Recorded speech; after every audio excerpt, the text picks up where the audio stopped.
Hello, welcome to World of Migration, a podcast from the Migration Policy Institute that delves into interesting and important developments globally on immigration, immigrant integration, and humanitarian protection.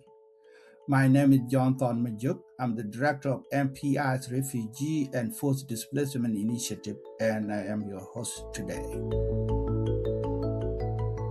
Sudan is in a displacement crisis resulting from the civil war that broke out in 2023 and has created the world's largest humanitarian disaster, and the U.S. State Department has labeled it as a genocide. Nearly 14 million people have been forcibly displaced within and beyond the country's borders as conflict rages between the Sudanese armed forces and the Rapid Support Forces.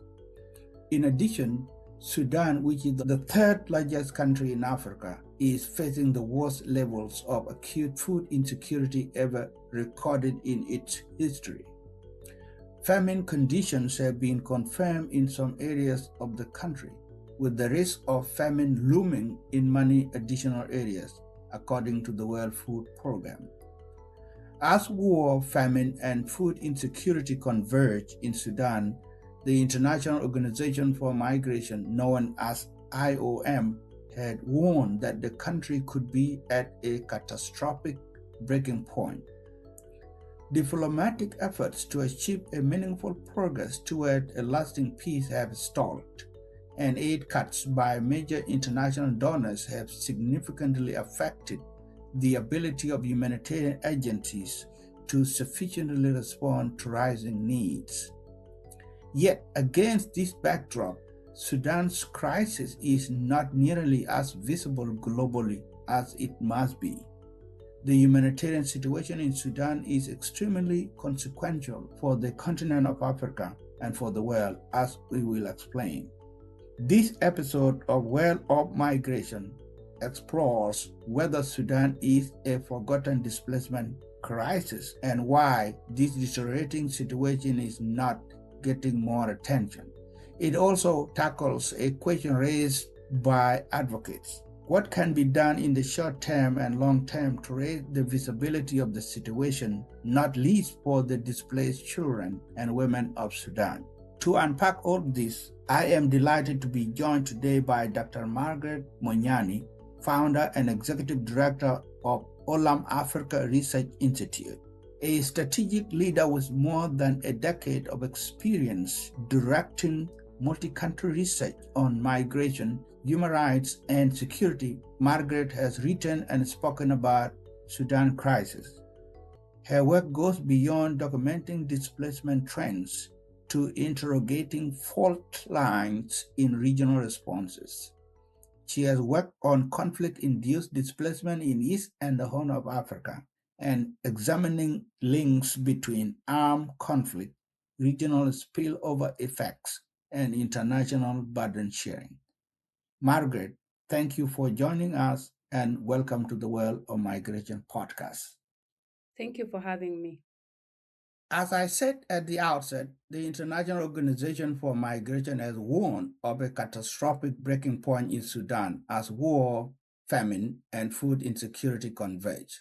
However, a simple online search on major international news outlets shows huge disparities in media coverage between the pressing conflict-fueled crisis in Sudan and elsewhere in the world. For example, from May 27, 2025 to May 27, 2026, the New York Times published 892 articles referencing Sudan, while it published 3,113 articles referencing Ukraine. Why is this global attention, Margaret, to the humanitarian situation in Sudan less than for similar displacement crises elsewhere?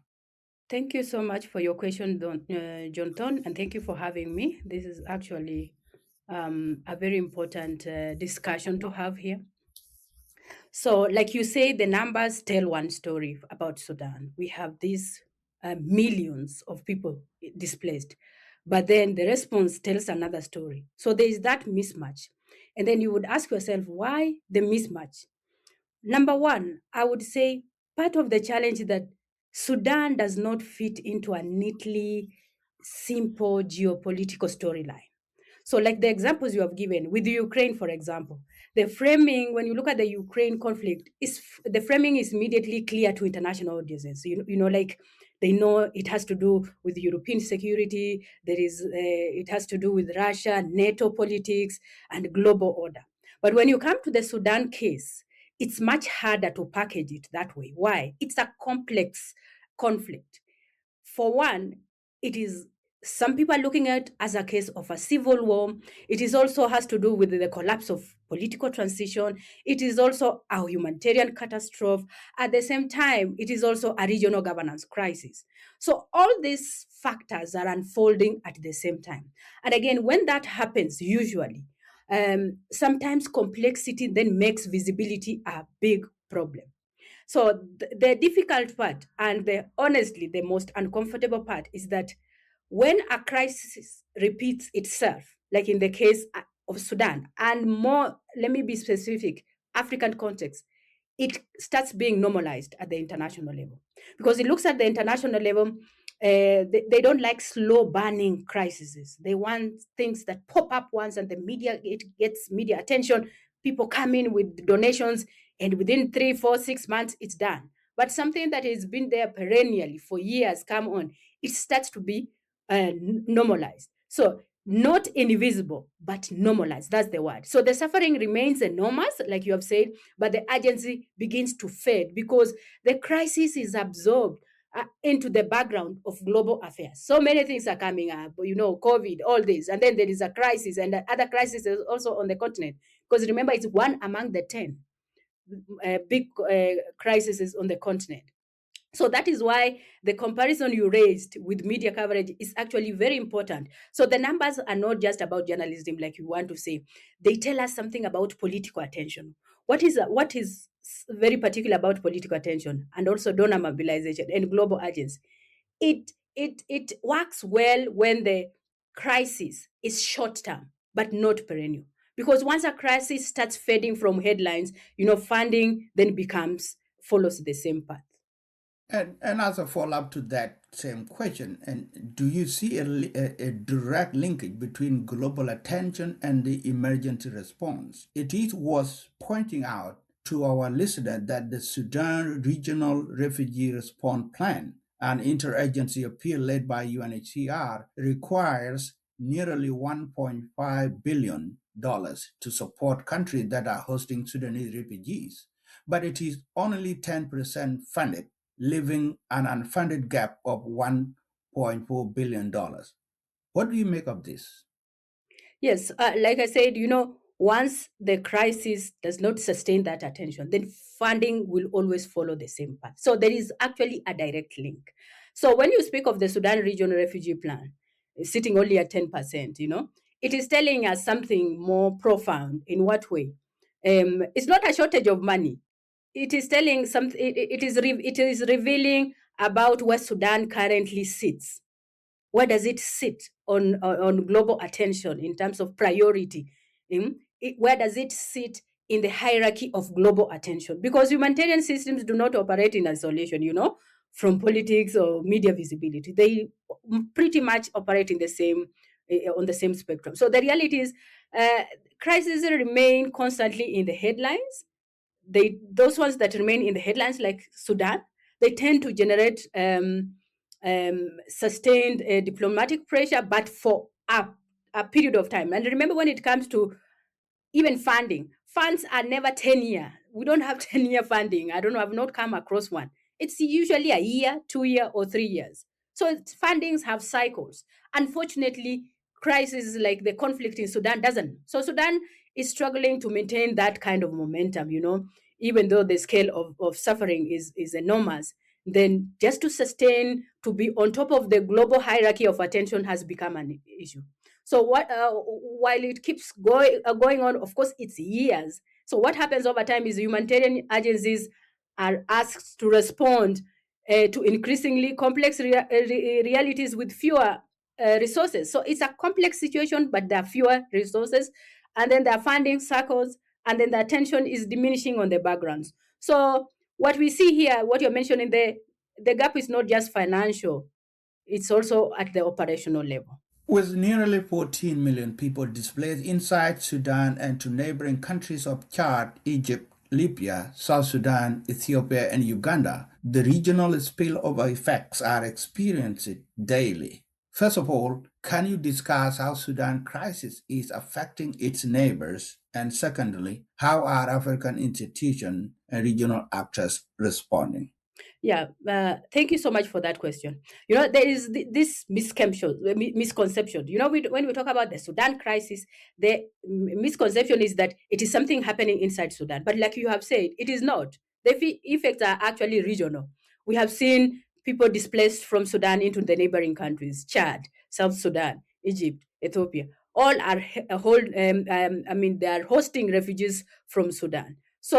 And look at a country like Chad, for instance, is also grappling with its own internal issues. The same with South Sudan, but like for Chad, it has received a very large number of Sudan refugees while still dealing with very serious humanitarian issues internally. South Sudan, the same, is also navigating fragility of its own, while at the same time, receiving displaced people from Egypt as well. Is balancing large refugee population alongside economic pressures and also that are so the region is responding, if you look at it like that, but it is responding while it's already stretched. So these countries are already stretched. So when you look at maybe those are the immediate neighboring countries. You would ask where now the institutions in terms of African institutions, the African Union, the IGAD. Yes, they have, we can say, to a certain extent, recognized the seriousness of the crisis. Why do I say so?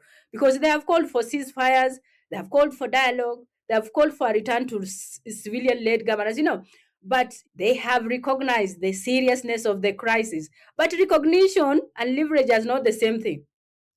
Just having this multiple mediation efforts happening at the same time, different political interests involved, and external actors playing dynamics in different ways, that also can become a problem itself. That's why we see Sudan with all IGAD coming in, AU, neighboring countries trying to do one or two, but it's not working because they're also pushing in different direction. Why is that the case? Because conflicts also tend to survive where there is fragmentation of governance and also fragmentations of solutions.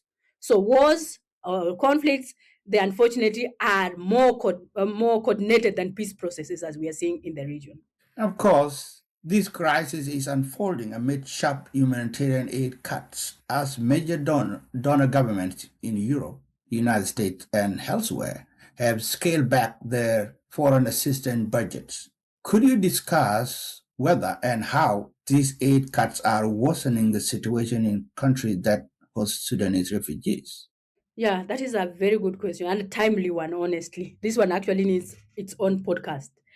So you see, aid cuts, everyone is talking about it, and we are looking at the numbers. Everyone is saying maybe this particular program was getting this millions of US dollars. It's good.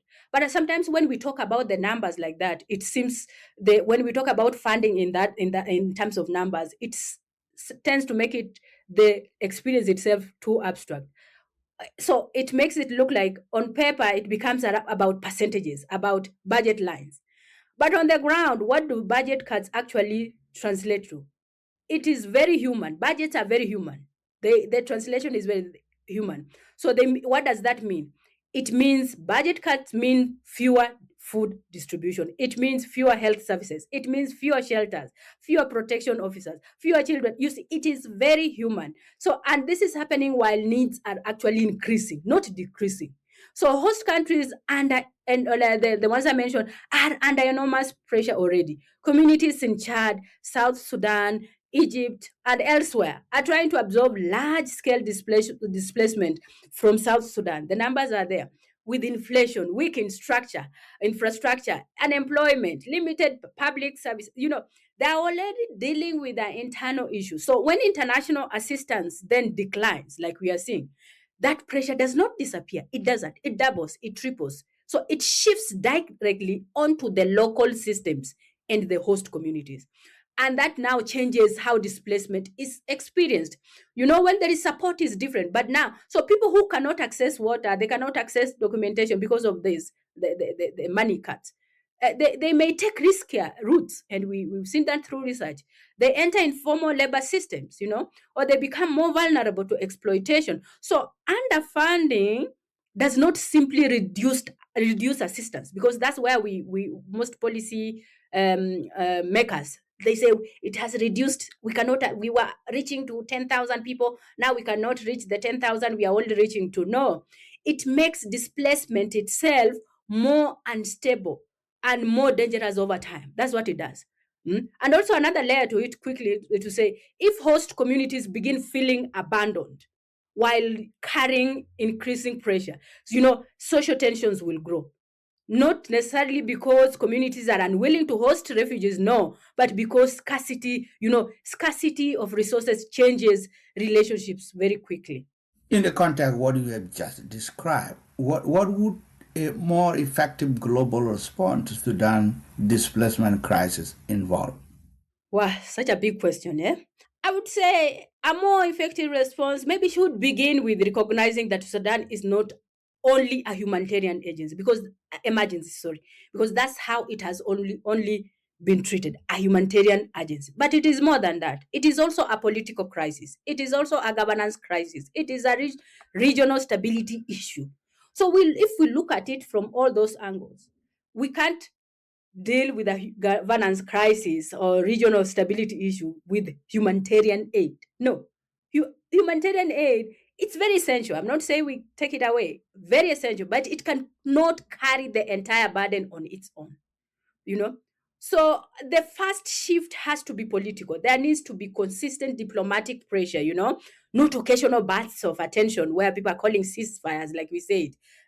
When the situation becomes unbearable or impossible to ignore, then you see now government officials coming forward to say, no, we are calling on ceasefires. We see AU come, no, we want ceasefire. No, it has to be consistent diplomatic pressure.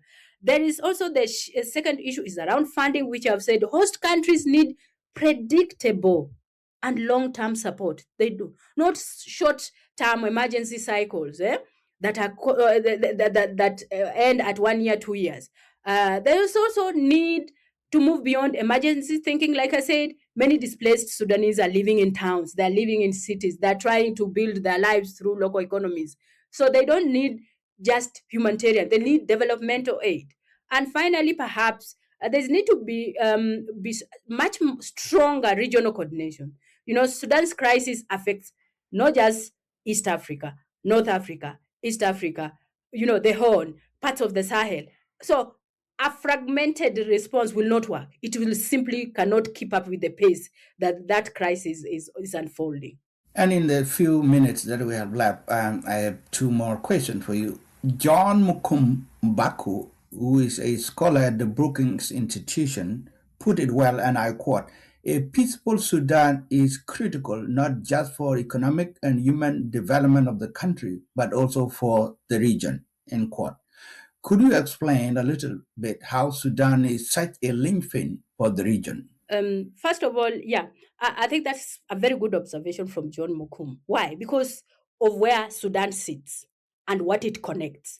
Geographically, like I said, politically and economically, Sudan links North Africa, it links Horn of Africa, Sahel, the Red Sea region. So instability inside Sudan does not remain contained within its borders. It travels through displacement, it travels through trade routes, it border economies in all those regions that I've mentioned. So the reason why it's important is because when Sudan destabilizes, neighboring countries immediately begin absorbing pressure, whether through refugee flows, like I've mentioned elsewhere, through disrupted trade, humanitarian strain, if you want to put it like that, or security concerns. And over time, as we have seen, these pressures reshape regional politics and governance as well. So a peaceful Sudan is not only important for the Sudanese citizens, like John says, although of course that is central, it's very important. It is also important for the regional stability. And the final question is forward looking. What do you think need to be done to bring lasting peace? And How hopeful are you about this? So, in terms of lasting peace, of course, the most immediate thing needs to be done is ending the violence. Is obviously the most immediate priority. But ceasefires, like we have seen time and again, alone are not enough. You know why? Sudan has experienced political agreements before, but they did not hold over time. So the bigger question is who gets to shape Sudan's future, perhaps. If peace processes are dominated only by armed actors, as we have seen, political elites, which usually happens, but the fighting is happening at the community level, then the risk is that conflict simply re-emerges. It does in another form. So civilian actors also need to be included. Women, young people, local communities, displaced populations themselves have to be part of shaping what comes next, not just the lead. Otherwise, peace will become, and we have seen, becomes something negotiated above society rather than built from within. We want to build the peace from within. Another aspect is an aspect of accountability. There are atrocities that have been committed against the Sudanese people. We need to bring to book the people who are committing these atrocities during the conflict, but also even not just within, even in the broader region. So when you ask, am I hopeful?